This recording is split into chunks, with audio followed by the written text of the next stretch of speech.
guest tonight is Sofia Smallstorm. She is a researcher and filmmaker. She is known for the documentaries Unraveling Sandy Hook and 9/11 Mysteries. Sofia is also recognized for her research regarding geoengineering and synthetic biology. Her website is aboutthesky.com. Sofia, how are you doing tonight? I'm fine, thank you. Very nice of you to have me on. Oh, nice for you to come on. I wanted to talk to you today. You've done a number of shows and interviews to discuss corporate government.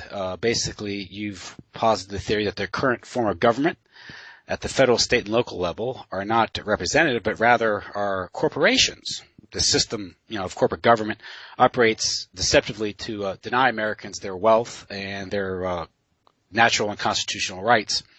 You've posited that this corporate system of government may explain the recent spate of lone nut shootings, terrorist attacks, and as well as the militarization of the country's police departments. Want to go into this? How do you want to address this first? How do you explain it? Well, I'm not the only one who's posited that we have corporate government. I mean, I even knew that before I really understood what it was about. And when people are told, you know what, our government is a corporation, they just say, well, so what? Because they're very familiar with the concept of corporations. But where there's a division is that when you have entities that are supposed to represent public interests and look out for the public, when they are incorporated, they are not able to represent public interests any longer. They become entities that are legal fictions that can really only engage in commerce, because that's all that corporations do. They conduct business.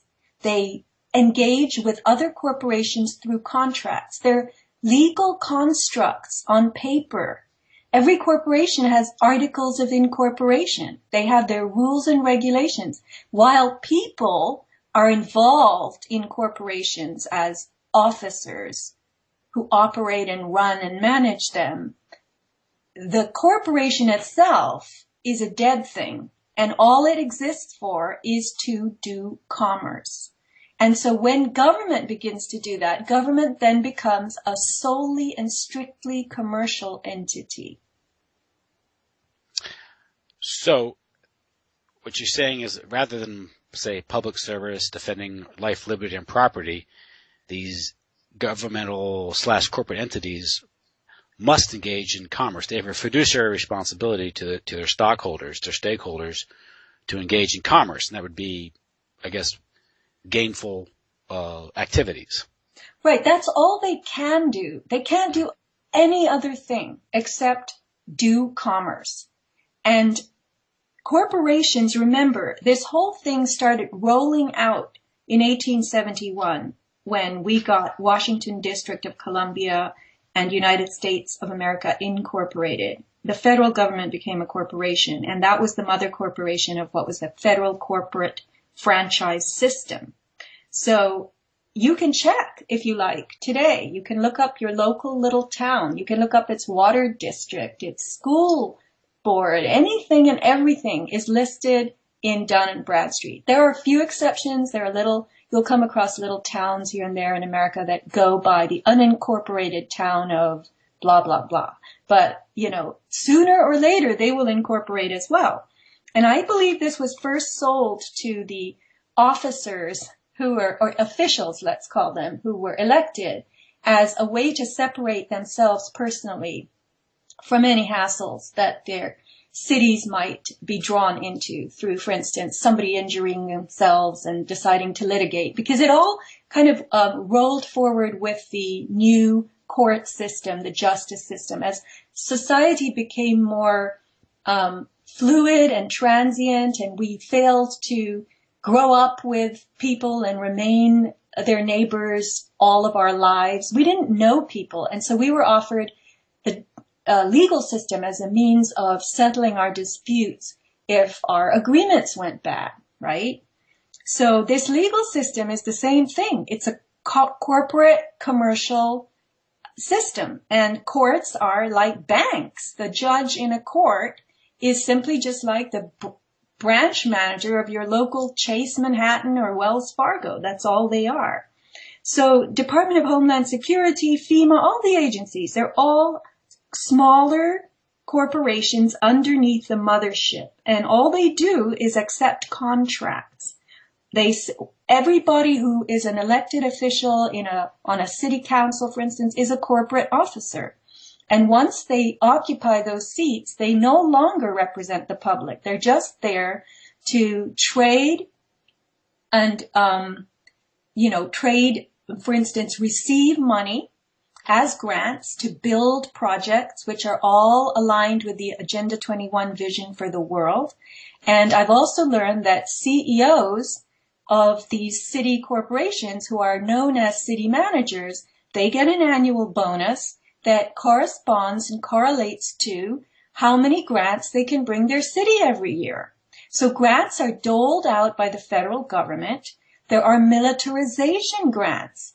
Your city, your police can get some nice uniforms and boots and guns, and they can have a SWAT team. And if they really start training and practicing, they can upgrade. They can get a tank. They can get some other, scary looking stuff. And this is all to keep shaping the public consciousness, keep stripping us of our freedoms, whatever we have left in terms of civil rights, freedoms, etc. And we end up becoming more and more afraid. We see uniforms and darkness and authority all around us. But worst of all are these drills, these exercises that are going live, and we're being led to believe by the media that terrible things are happening, and therefore we need more protection from the state, and we need to disarm ourselves. Now, these corporate entities or structures, they don't pass themselves off as corporate entities. They cover themselves in the flag, the Constitution, and claim governmental authority through elections and normal political processes. What you're saying is that that's just a cover, and what really governs them or determines how they behave are their corporate charters and their responsibilities to the corporation. They pose as government, but the fact is they can't operate that way any longer at all. So, the original corporations were very limited in their scope. This is back in the 1800s. They existed purely to oversee utilities and the building of railroads and so forth. Now, I just grabbed my newsletter. There it is, that I can mention a few things from that I wrote about. But corporate charters were strictly overseen by the people themselves, and they were only in place for a very, very short time.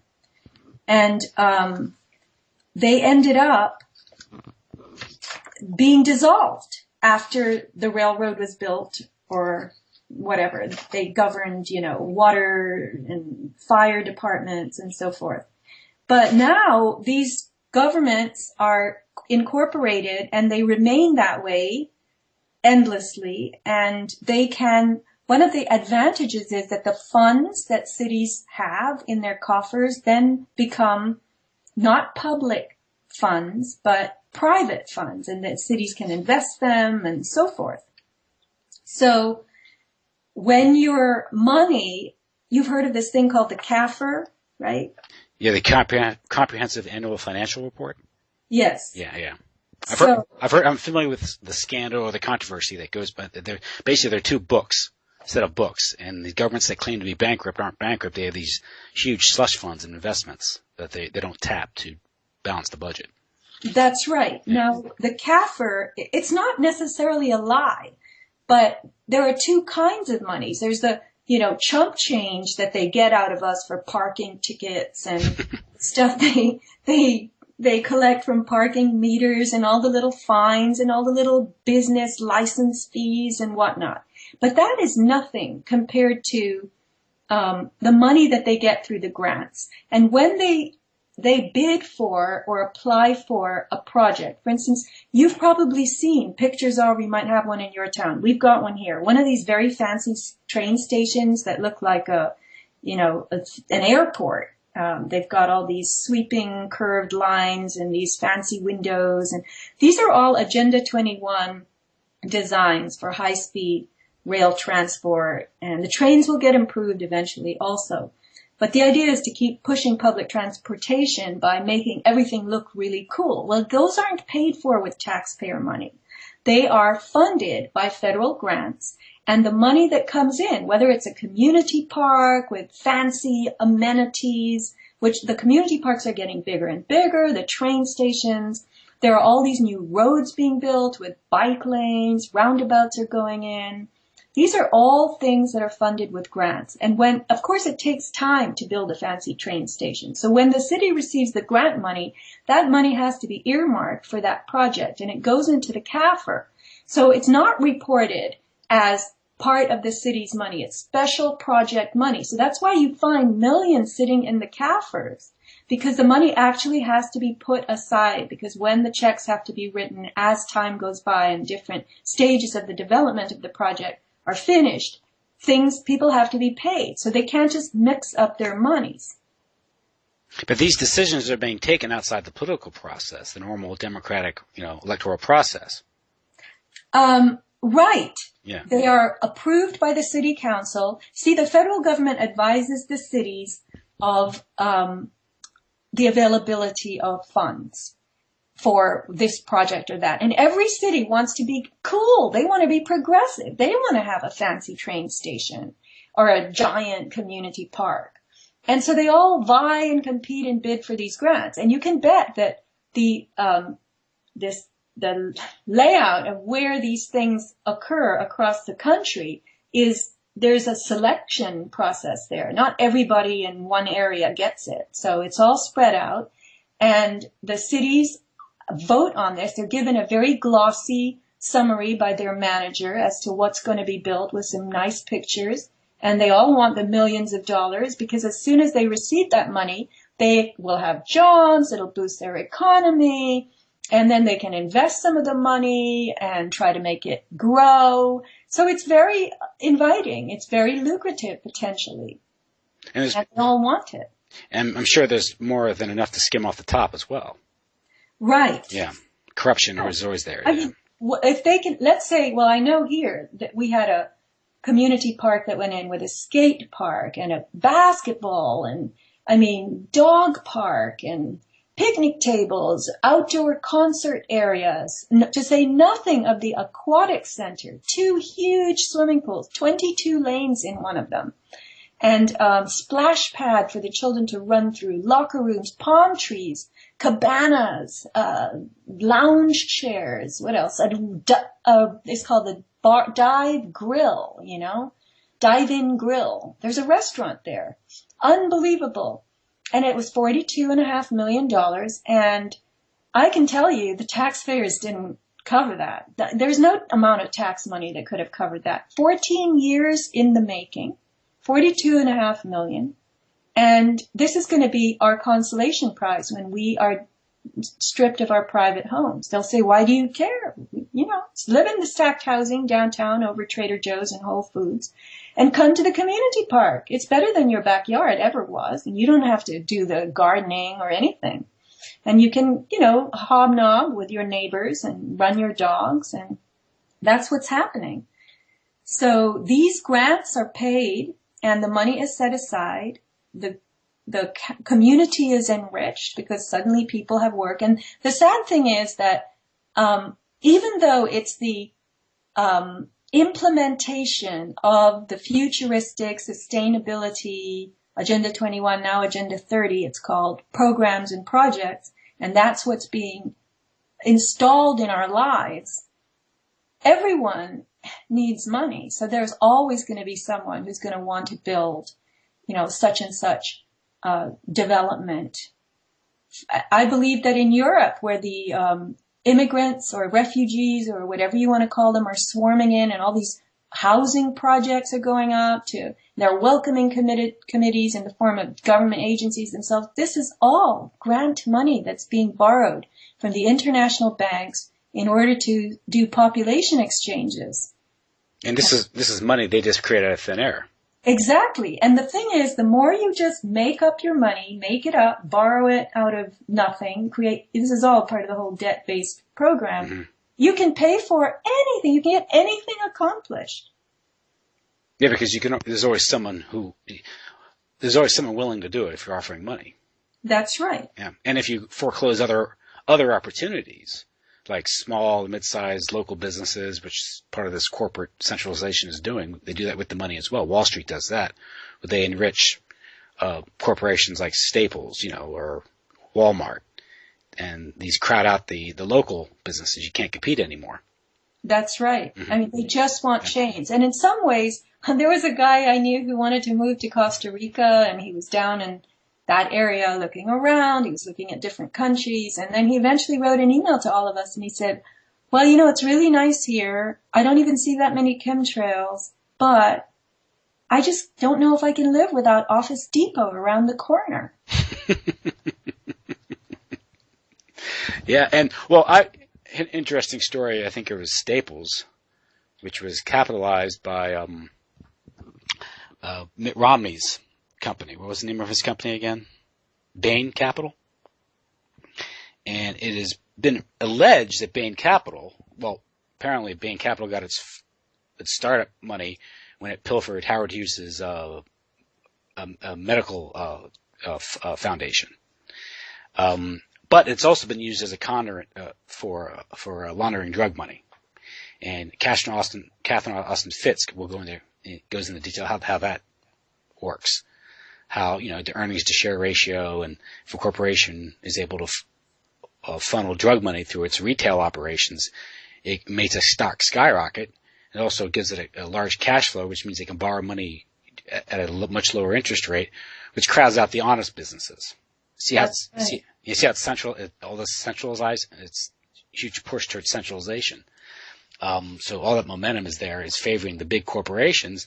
And once you have these big corporations, which are ultimately owned by these interlocking directorates, probably owned by a handful of people, and there's your New World Order being implemented. Because you can social engineer society much easier if you can control their employment and their, whether or not they eat or they have a house to live in.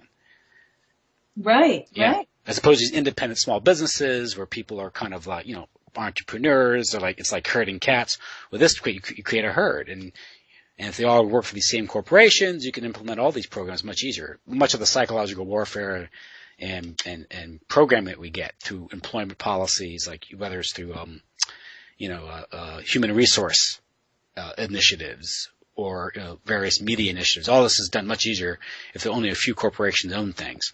And look what's happened to the media with like half a dozen corporations owning 90% of the mainstream media. How they're able to control the memes and messages and information we get. Right. So all this kind of plays into it. So, but again, so we have corporate governance now.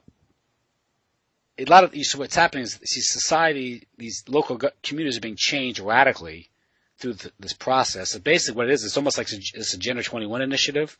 It's very similar to that. This is being implemented because it's almost like Agenda 21 was set up where it appears that things are being done locally, but they're not, because it's all funded by these state executive orders, presidential executive orders, like on sustainability. And that's right. I mean, and that's also another trend that's being pushed through every level of society. Everybody wants to be green. Everybody wants to be cool. And they all want these cool green things in their cities, Mm-hmm. So the question is, will people be happy in the future when they can't have a car and they just have to ride a bike? And in the beginning, especially with, people in their 20s, they say, oh yeah, no, that's really cool. People should ride their bikes everywhere. But when you have only a bicycle, you won't be able to go very far. Imagine if the weather's bad. It's actually hazardous and dangerous to ride a bicycle. And potentially, especially in cities where there's pedestrians to look out for and all of this. So you end up not being able to transport anything. You don't have a trunk, so you can't put a lot of stuff on a bike. You can't have private conversations on a bicycle. If you're bicycling next to someone else, you have to scream to be heard. Everyone can hear you. And basically there's no privacy, mm-hmm. which you have with cars. But I've noticed this, they're letting the country roads and the suburban roads deteriorate. And they're only repaving roads in downtowns and making bike lanes and that kind of thing and putting in all these roundabouts, making it actually very hard to drive a car. So eventually the bike will be the mode of transportation, not the car. Or if you want to go distances, you're going to have to take the high-speed rail and won't be able to take much again. The privacy issue is going out the window as well. This is part of this rewilding project that's being done in many places? Well, the wilding project, I think what they're doing is they're doing population dislocation and population concentration. So I noted in a book that I bought in 1999 that by the year 2000, 80% of the American population would be living within an hour's drive of the coast. And this occurred by the takeover of farmlands, the heartland of America, by the big farming companies. So the small farmer was, pretty much driven out, and agribusiness came in, and the towns that supported those farming communities, they became ghost towns. The people relocate. So they relocated to the coasts, and this private land is now all government owned throughout their big swaths of land. And this is going on all over the world. The elites are buying up huge tracts of land in South America, in Africa, India. I mean, I was told by an Indian man a couple of years ago that the Indians are coming down from the hillsides and selling off their ancestral lands and taking a bag of rupees. And the prices on these ancestral lands are very high. And they're running off back into the hills with a bag of rupees. So it looks good and sounds good for now, but, eventually the people themselves are going to have to move to urban areas. And they will be clustered. And when you're in an urban area, you lose contact with the land and the environment. And you can be sold tote bags and calendars and told that you're supporting beavers and eagles and endangered species, and you think you're doing a good thing. This is called trend making. And at the same time, you deracinate these people. They lose their culture. Right. It's all part of globalism, yeah. They get merged, and they lose sight of what is really happening in their country because they're too crowded and clustered. It's almost like being in a theater and you can't see the screen because there are too many heads in the way, And then you can convince people that the world's overpopulated.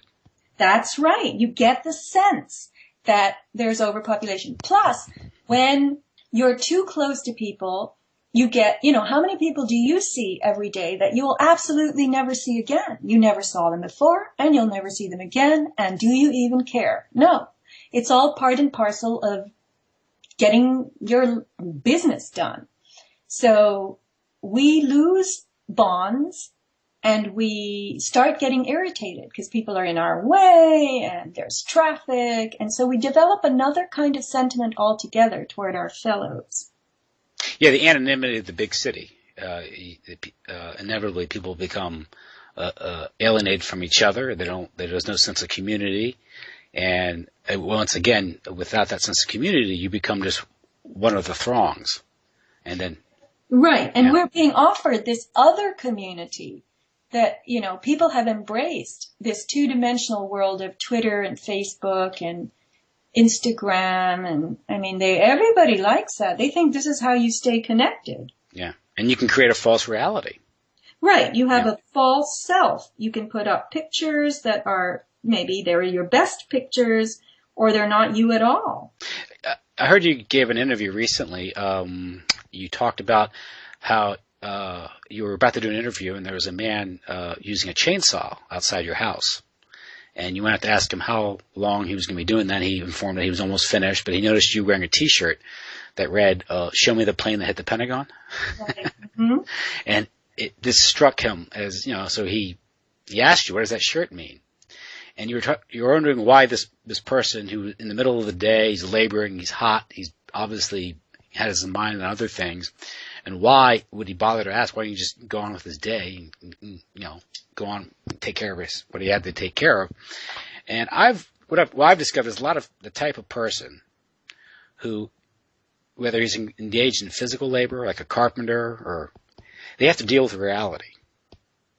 They can't deal in, statistics, or a professional who deals with the false world, the legalistic world, or if you're a lawyer, or, often you're dealing with, legal fictions, right? So the type of person who has to deal with reality, like a carpenter or someone who's cutting down trees, they can't afford to indulge in illusions, right? Do you think that has anything to do with their ability to maybe look at the world and not be as fooled, or at least still have some sense of natural curiosity that might have been denied to people who are within the system, who are considered smart? Well, I have an update on that story. Okay. He wasn't as much of a laborer as you think, and was initially interested, and we did have a discussion, and I did give him some information, what to Google and my website.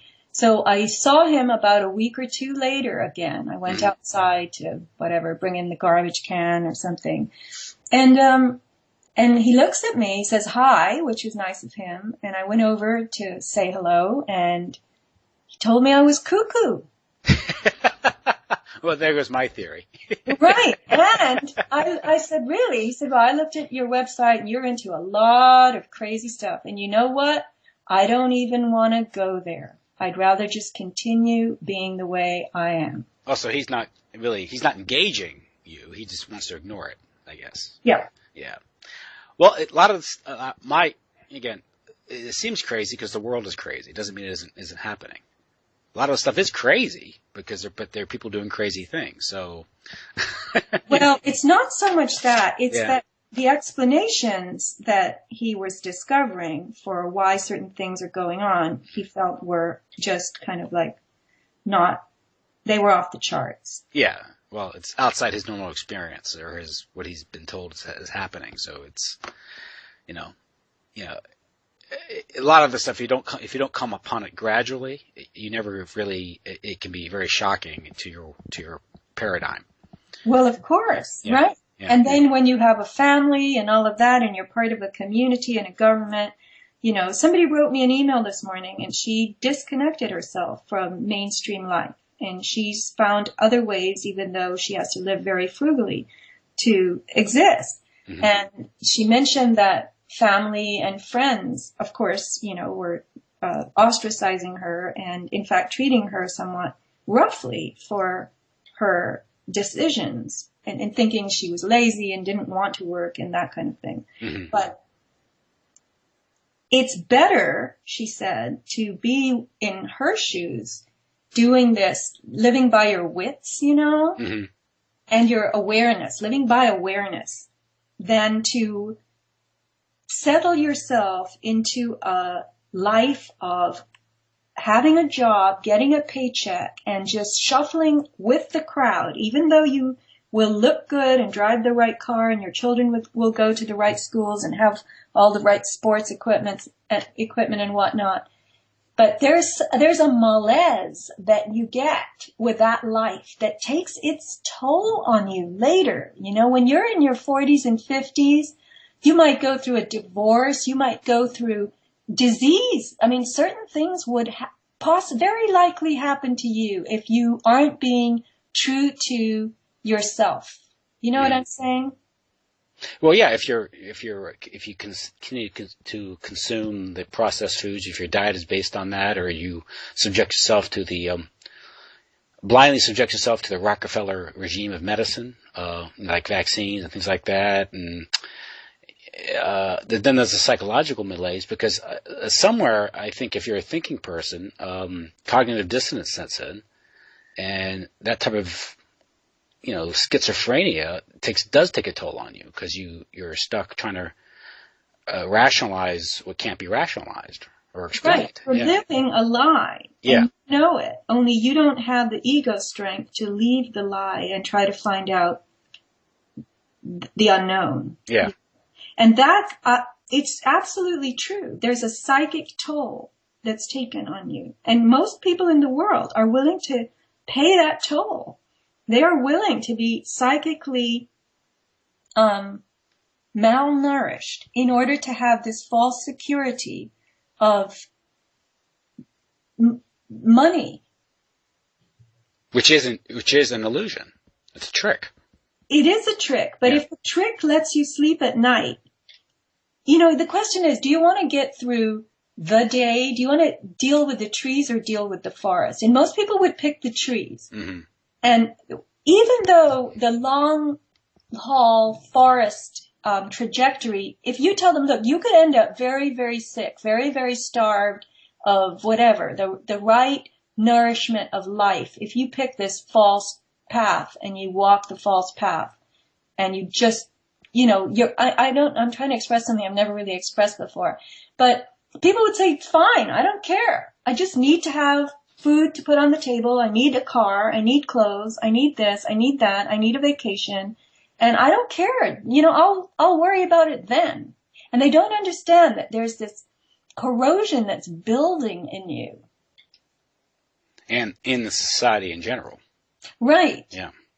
There was I went over to my friend's house to pick up some stuff that I sell on my website. And she had given me a pomegranate a couple of weeks before, and it was delicious. So I asked her if I could have another pomegranate, and she said yes. She has a tree. She gave me 2, and she said, I have to give you 2 because now I'm finding that a lot of them are rotten inside. And so I said, all right. And I was hoping that neither would be rotten. And in fact, she was exactly right. I cut one of them open. It was all brown and rotten, but it looked beautiful from the outside. And I cut up the other one, and that one was fine. So that's what's happening to us. We're like those pomegranates. More than half of us are all rotted and brown inside, but on the outside, it looks delicious and lovely. But we've been living the wrong life. Yeah. And again, this takes us back to why are people so easily led astray? I think it goes back to you can easily lead them astray if you hold that, there's fiat dollars out there. Do this, behave, sign all the forms, sign on a dotted line, do what's right. And this goes back to your corporate governments thing, because a lot of this is based on this contract idea of government, which is fundamentally fraudulent because there is no mutuality here. You have to, the people are being misinformed, being deceived the entire time. Right. There's no full disclosure. The Hammurabi Code from back in, the days of BC, actually, I can tell you, Hammurabi's Code originated in Babylon. There are 140 of them, and it was 1754 BC. And most of the Code of Hammurabi has to do with how you contract with people. And it says that only equals can do contracting with each other. So you can't make a contract with a dog or a baby if you're an adult human being, because dogs don't understand terms of contract. And what's happening to us through our legal fiction, our straw man, and if you look at your bank statement or your credit card or your driver's license, your name is always in capital letters. And this is generated by your short form birth certificate, which is the certificate that the county creates for you after your initial long form certificate of live birth is submitted to them. And that's your mother filling that out. And 3 days after that's received by the county, the short form birth certificate is issued, and that's the one you get. And it's a certificate of your legal fiction, your straw man. So in a way, it's like a hilarious joke. Because as we run around and present that birth certificate as proof of our birth, that we're alive, it's actually a certificate of our dead legal fiction. And that's the thing through which you make contracts with your bank and so forth. Your straw man entity. So your checking account, your credit cards are all printed with capital letter name, not your name in upper and lower case. And you'll notice when they write you a letter and tell you, the bank, they tell you, we have such and such a new credit card interest rate available. Would you like to take advantage of it? You can transfer your balance or whatever. That's always written to you as a real person. But when you get your bank statement, that is your straw man. That's going to your straw man. So there are some people who say, they debunk this and they say, no, because I'm looking at this letter that I got and my name is in upper and lower case and this other one is in all uppercase. You have to start differentiating between who are they addressing. And there's always consistency. When it's in upper and lowercase, they're writing to you, the person. And when it's in all caps, it's the straw man that's being represented there. And now I want to direct people to anticorruptionsociety.com, anticorruptionsociety.com. And there are many documents on that website. It is operated by Anita Whitney, who's a friend of mine. I've interviewed her a few times. But you're able to read there a lot of essays and writings by judges, lawyers, who have come to understand what the court system, the legal system is really about in America. Mm-hmm. It is, and this is worldwide. The legal system is all about commercial code, uniform commercial code. And there are hundreds of thousands of codes, and they're all stuff like don't drive here, don't park here, don't walk your dog here. They have nothing to do with law, what's lawful. So people have to understand, first and foremost, that what's legal has nothing to do with what's lawful. There are apparently only 3 natural laws, which are do not kill or injure anyone or their property, do not disturb the peace, and do not commit fraud in your agreements. Mm-hmm. And that's it. And the rest of it is all codes. So when you are, given a ticket for driving over the speed limit in a certain area, then what you've done is you violated a code. You haven't broken a law. And this is another distinction that becomes very, very helpful. When you learn how to not contract, and when you become aware of how much you're contracting, you will start to see how your straw man really takes you through your life. Yeah, the idea this is commerce and admiralty law is good. If you look at the highway codes, even with trucks, they call them bays, right? Right. There's a lot of terminology that, like birth certificate. Yeah. Certain people like Jordan Maxwell have called attention to the fact that a berth is where you put a boat. Mm-hmm. But again, I can't say for sure. I am not a student to the degree that I have documented this wordplay, but it is interesting that it's there. Mm-hmm.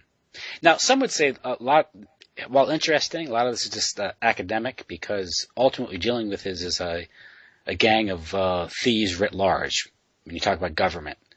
And they're just finding some clever way to continue with their plunder and to push people around and to get what they want. Even with the Constitution, if you were to invoke the Constitution, the courts have openly flouted the Constitution to get the ruling that the government wants. A good example was the recent ruling with Obamacare. Their interpretations of the Commerce Clause, things like that, where they completely undermine the whole notion of limited enumerated powers, because they just make commerce everything. Everything's commerce. So there's a bad faith on the part of the government itself, where even if you were to get into writing, it's almost like, I was listening to your interview with Ms. Whitney, mm-hmm. What's her name? And she said how you can engage a police officer to declare that you're not contracting with him. I suspect if someone would do that, they might end up getting tased and beaten up. They might. But if you keep pressing, this is what I've heard. If you keep pressing for, have I committed a crime? Mm-hmm. Have I done any harm? Because, if you roll through a stop sign or you drive over 55 or and nothing happened, you have the right to ask, hey, did I commit a crime? No, you haven't committed a crime. You violated some code.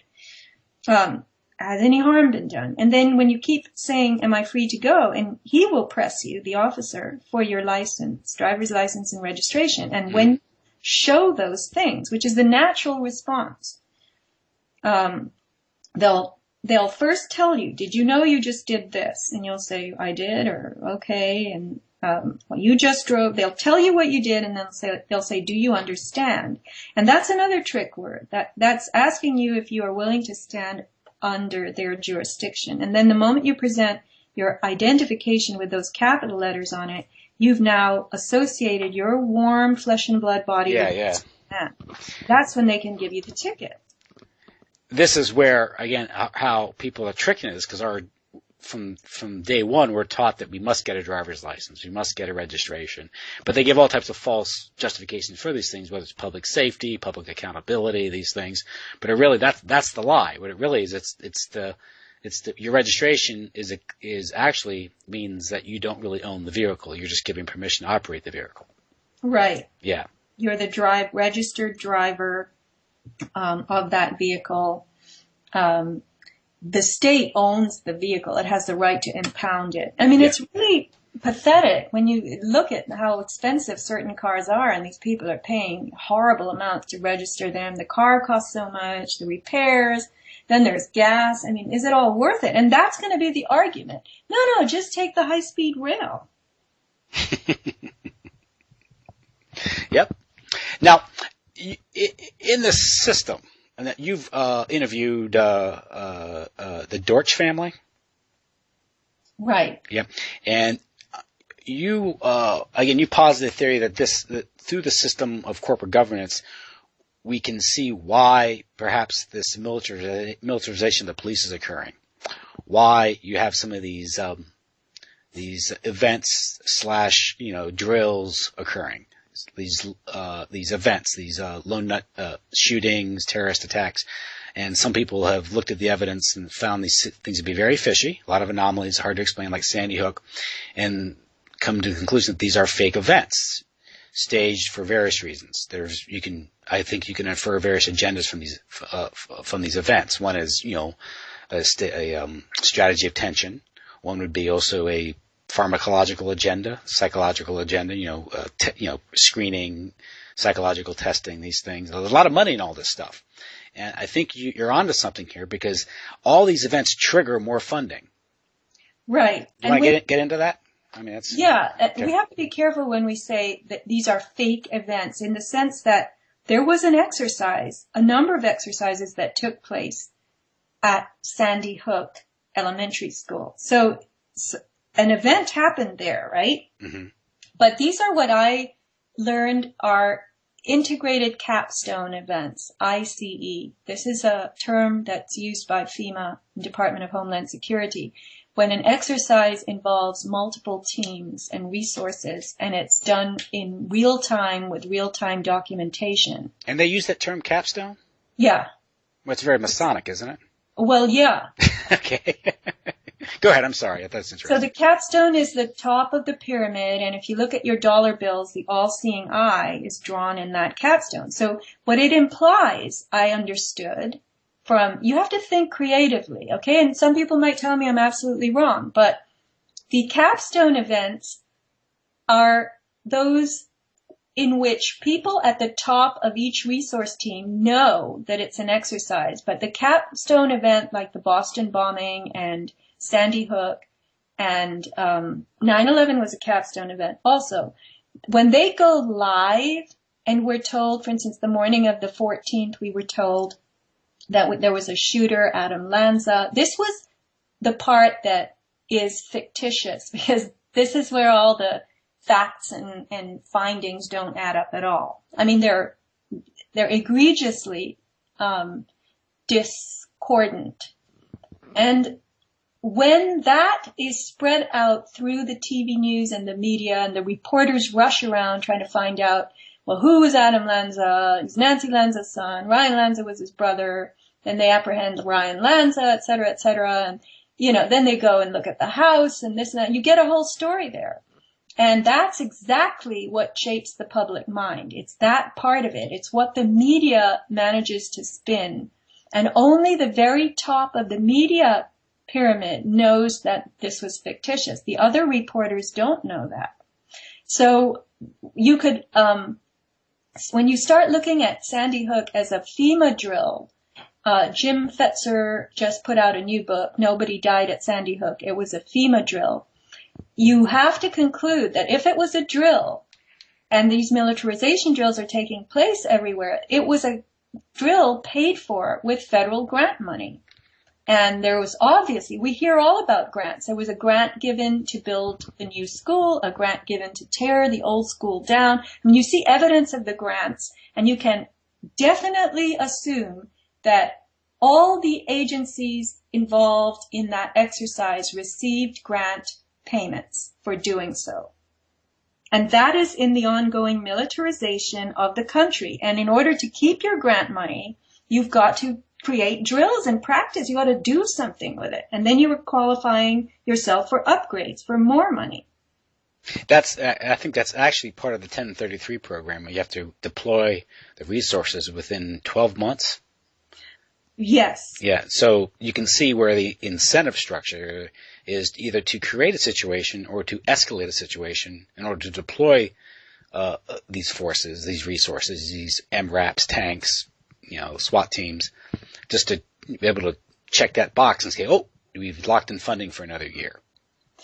Right. Somebody said a long time ago it's been said many, many times, but songs have been written about, there's no money in peace. There's nothing to do when it's peaceful.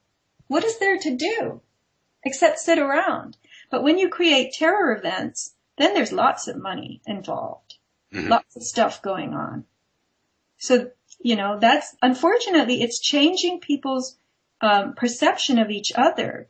They're now examining babies for terroristic behavior, also racist inclinations. Babies identify with people of their own skin color because they look at their parents all the time. So, racist babies.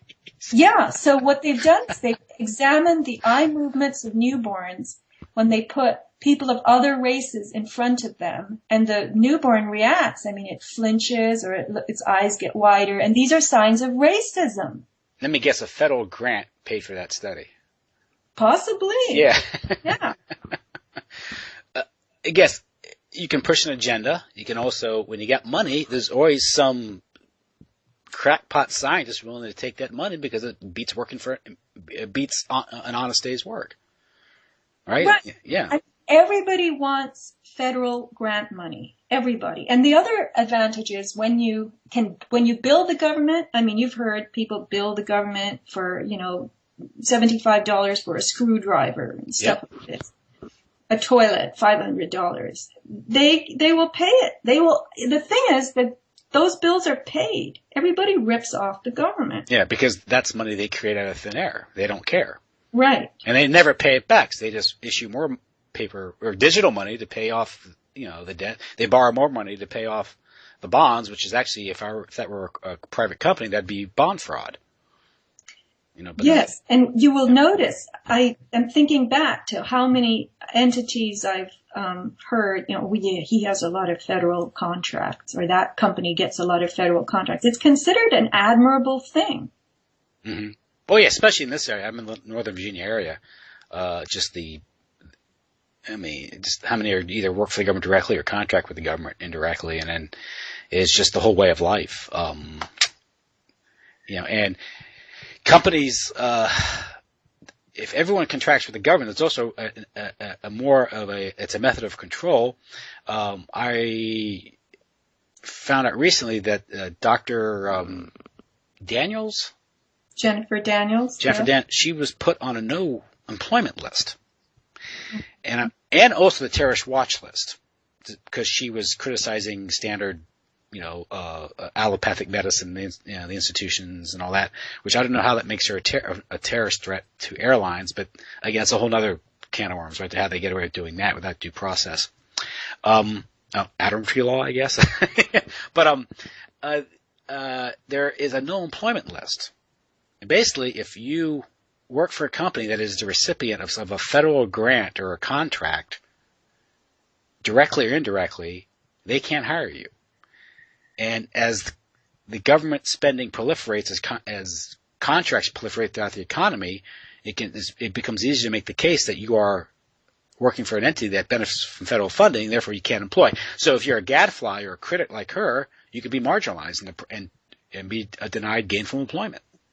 I think it also has to do with the stigma from your peers. Mm-hmm. Dr. Daniels is a very brave, very dedicated, high-integrity woman, and she went to Harvard as an undergraduate, University of Pennsylvania Medical School. She also went to Wharton. I interviewed her very recently, so you'll find that on aboutthesky.com/podcasts. And she was, I learned a lot of things from her other interviews. We didn't get into this in my interview with her so much. But the idea of death rate, every physician has a death rate in his or her practice. It means how many patients you lose a year. Mm-hmm. Understandably, if you heavily medicate patients with, pharma drugs, those are pretty noxious to the system. All they do is suppress symptoms. I think it's pretty well known now that pharmaceuticals are not very effective over the long term. And you toxify these people, they're eventually going to die, a certain number of them. And she points out in her other interviews that the MD degree, which is greatly, admired by the society at large and hard to come by, you have to train heavily for it and self-sacrifice pretty much. It's a degree that allows you to do things to people which other people, if they did those things to people, would be criminalized for. So you're like a licensed criminal, a medical doctor. You're dealing with materials, prescribing materials that are regulated. And there's also something that accompanies chemicals and drugs that is called lethal dose. The lethal dose is a number. It's often LD50, and there's another number that follows it, which means that this dose at this amount, which is, like 200 milligrams per kilo of body weight, will kill 50% of the people it's given to. So every drug has a lethal dose associated with it, and every medical practice has a death rate. And when Dr. Daniels offered her patients alternatives to being treated as, the normal allopathic practice would treat them, she offered them the alternative of do nothing. Or try these naturopathic, natural therapies, or would you like to do drugs and get the treatment that I was taught to give you? She noticed that her death rate went down. She had a very low death rate to start with, and her patients actually started getting better. Yeah, so she also instructed them to change their lifestyle, right? She did, yeah. That goes along with natural assists to health. You've got to not toxify yourself as much, and you'll start to improve. But that's personal responsibility, and the system frowns on that. Well, yeah, the system, typically doctors tell you, everyone tells you how little nutrition instruction they get. It's like an hour or something, maybe 1 week, or it's a very low infusion in this field of nutrition, which is everything. Food. I'm told lots of times at farmers markets that food is medicine. Food is how you can heal yourself. That's an easy, natural way to do it. But anyway, she was very maligned officially and did have to suffer through a lot of stigma. Can you imagine being a doctor and being told you're on the terrorist watch list? That's what's happened to Dr. Dortch. He is an optometrist, but he has a degree of a certain kind of accomplishment, and he does eye exams, and he has been charged as a criminal. Now, that's an interesting case there because it gets back to our discussion about how this corporate structure creates an incentive. I think there's a larger agenda here about militarization and strategy attention to make the society condition it to accept tyranny, like no-knock raids or like we saw in the aftermath of the Boston attacks, how they went to Watertown and conducted these illegal searches, and also to what they call stay in place, or these orders where they impose more or less. But that was done with consent. One of the things about contracting and tyranny so far is it has to have your consent. Mm-hmm.